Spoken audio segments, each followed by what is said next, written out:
Hi everybody, I'm Kelly from thespunkycoconut.com and the Spunky Coconut Cookbook, and I was going to show you all how I have been using my dough for my pies. People have been saying it's been breaking, and I've been having it break on me also, and we could add more oil, and you might want to try adding more oil. But instead of doing that, what I'm going to do is kind of roll it out, maybe not even the whole way, we'll see, on a piece of wax paper, or you can use unbleached parchment paper. So I'm just going to put the camera down so you can see the dough. Okay, so I'm going to start by rolling it out. And like I said, I might not, and as I'm rolling, I'm going to kind of push the edges in a little bit where they break. We'll see if we roll it all the way out.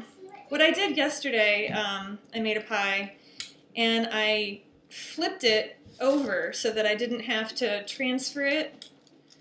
I'll show you what I mean. Usually, you know, you transfer dough by wrapping it around your rolling pin and then laying it in your pie dish. I'm not going to do that though, because it'll break. It's a little tricky not working with gluten, huh? There's Ashley. Hi, Ashley. And Zoe. Mine went dark. I'm playing restaurant with my teddy bear Bernice. Cool. I love to play restaurant. So I'm going to go around the edges and kind of push them in a little bit to help me get a nicer shape.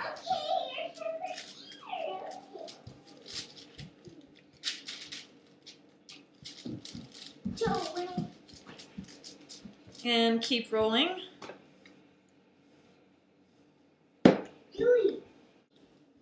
I was gonna kind of press it up the edges of the pie dish with my hands after I had transferred it, but it seems to be rolling out pretty well right now.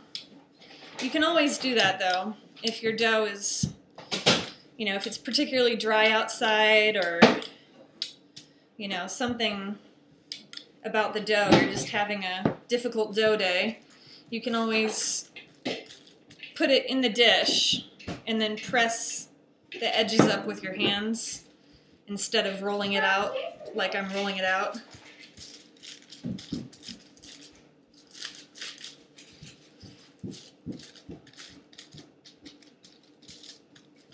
Apple pie coming up.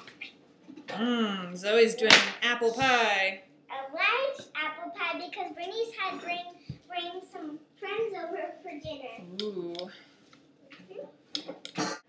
I think that's actually about the right size, maybe a tiny bit bigger.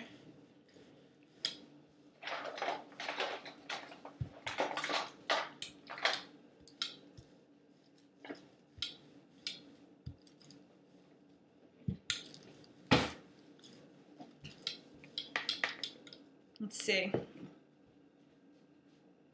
That looks about right. And a bun on the side. I'm going to go ahead and push the edges in just a little bit more. Although you can, you know, make the edges all perfect after you transfer it also. Okay, so then I'm going to move my rolling pin over to the side. And this is one way you can do it. Put my dish, and as you can see, you're wondering what is wrong with her dish. I've already put a little liquefied coconut oil in my dish, and then sprinkled coconut flour, and then, you know, you hold it over a bowl or the sink and tap it around. This way, after the pie is baked, it's really nice and easy to get a slice out because the crust won't be sticking.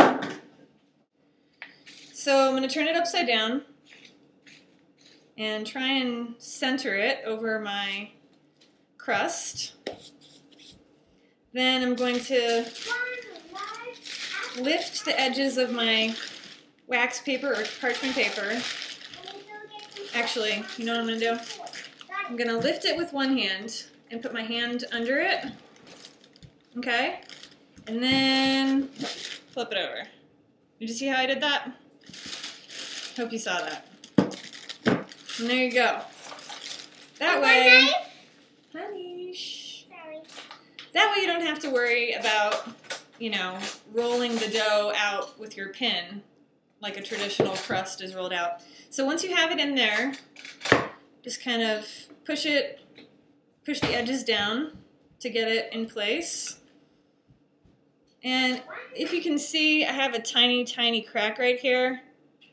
Might not even be able to see that. It's so tiny. You can just kind of, it's really easy to touch it up. And there you have it. I think it's pretty well in place.